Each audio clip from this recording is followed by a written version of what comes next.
United States lingerie chain stated that it will focus on expanding its swimsuits, sports, and apparel offerings after a drop in sales the last 2 years following its woke feminist makeover. The company launched a rebranding effort 2 years ago to promote inclusivity. It featured lesbian soccer star Megan Rapinoe, transgender model Valentina Sempoa, and other spokespersons. Victoria's Secret's projected revenue is 6.2 billion dollars this year, down 5% from 2022 and well below the 7.5 billion dollars from 2020. At a presentation to investors in New York last week, the company stated that it's shifting gears to increase its sales. Victoria's Secret's brand president said this, quote, "Sexiness can be inclusive. Sexiness can celebrate the diverse experience of our customers, and that's what we want to focus on." Financial drain the body positive marketing is causing has forced fashion chains to bring its runway shows back, in which it will blend sexiness and more inclusive initiatives.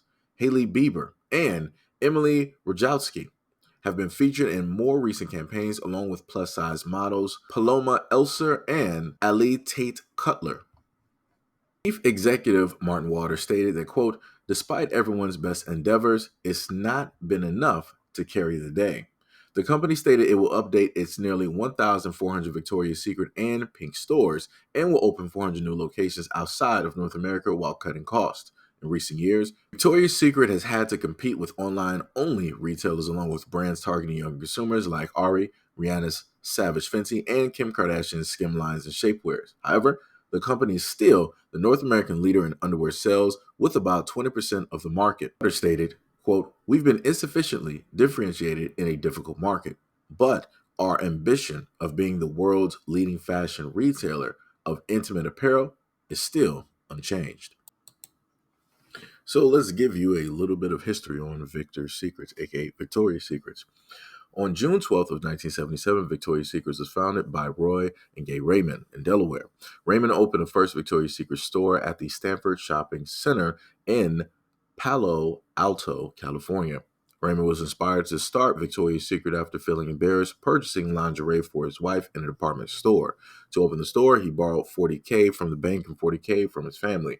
Roy and Gay Raymond worked together to design the launch of the first store with a Victorian-inspired style, a reference to Queen Victoria, and named Victoria's Secret was meant to invoke a sophistication and propriety association with Victorian-era boudoirs while alluding to the secrets underneath the clothes. On selecting the name Victoria for the business, Raymond stated that there were a couple hundred names we came up with, but only that one seemed to have all the elements for the character we were trying to portray.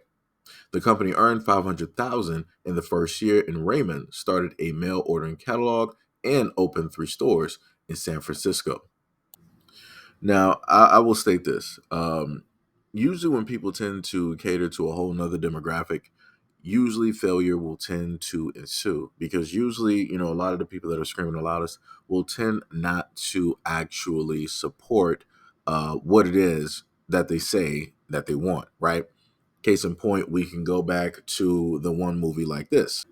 So here we have the movie Bros. This came back out in 2022, right? It states that Bros director backs the star in the film that blames straight people for the film flopping. Quote, "Gay men are the only people who saw the film." Then a little bit below, they stated that director Nicholas Stroller thinks Bros star and co-writer Billy Eichner wasn't too far off the mark when he blamed the movie's box office failure on straight people not showing to watch the film in theaters. Later on, they stated that after the gay rom-com flopped in its opening weekend, mustering just 4.8 million against a $22 million production budget, quote, "Even with glowing reviews, great Rotten Tomatoes scores, and a cinema score and etc., straight people, especially in certain parts of the country, just didn't show up for Bros. And that's disappointing, but it is what it is." The movie was to cater to a specific demographic that was about a specific demographic. But even with all of that intention, dealing with the cast that was of a specific demographic, catering to a specific demographic, a story about a specific demographic and their life and how which it is that they move and go through all of these things, they still decided to blame straight people for the reason why it is that this movie was a failure, why it is that it flopped, when it had nothing to do with straight people at all. This was about a specific demographic, and very easily, that demographic should have been the one all across the country to come out and show love and support for this film. This had nothing to do with straight people at all. So, again, going back to Victor's secret, aka Victoria's Secret, there was no reason why it is that again, that same demographic that was being catered to, that Victoria's Secret decided that, hey, we're going to make all the room in the world. We're going to make sure to be as inclusive and to have everybody in here that we can. We want to let people know that everybody is accepted. So again,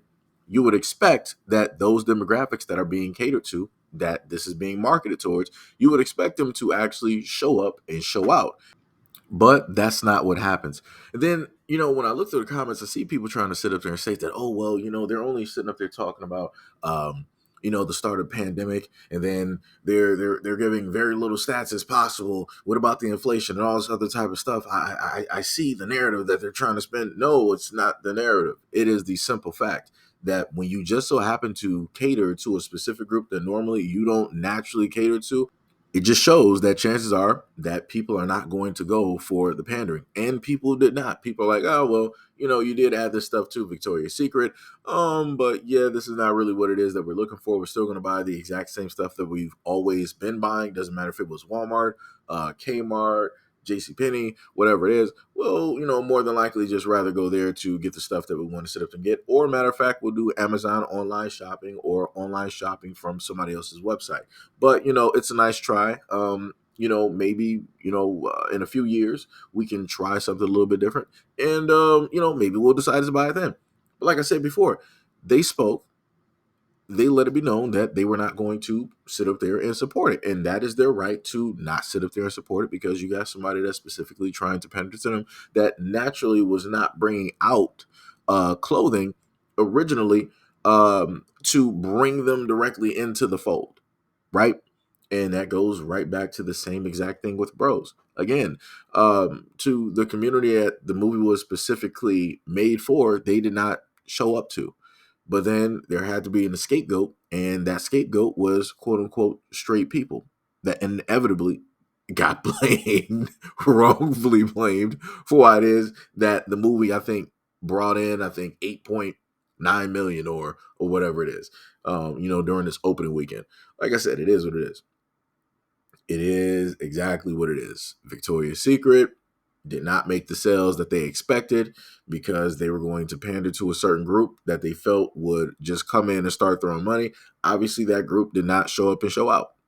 And now you got people mad in comment sections talking about, oh, this is that and all this other. No, it is what it is. They pandered directly to a group.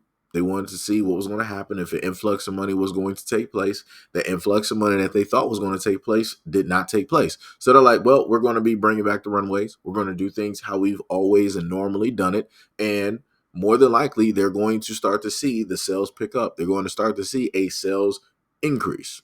So, hey, it is what it is. You live, you learn, and then there's Huggies. I don't know why I added that in there. The commercial just popped in my head. But anyways, let me know what you guys think about this video and everything that's stated in the comment section below. And as always, peace, love, and stay tuned for the next video.